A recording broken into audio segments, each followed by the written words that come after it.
You ask Tiger to solve. This deals with linear equations with one unknown. The final result is y equals -1. Let's solve it step by step. Simplify the expression. Expand the parentheses.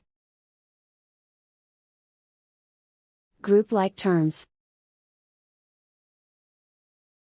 Simplify the arithmetic. Group all constants on the right side of the equation. Subtract 2 from both sides. Simplify the arithmetic.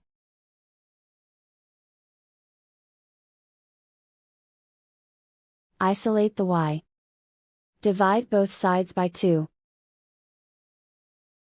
Simplify the fraction.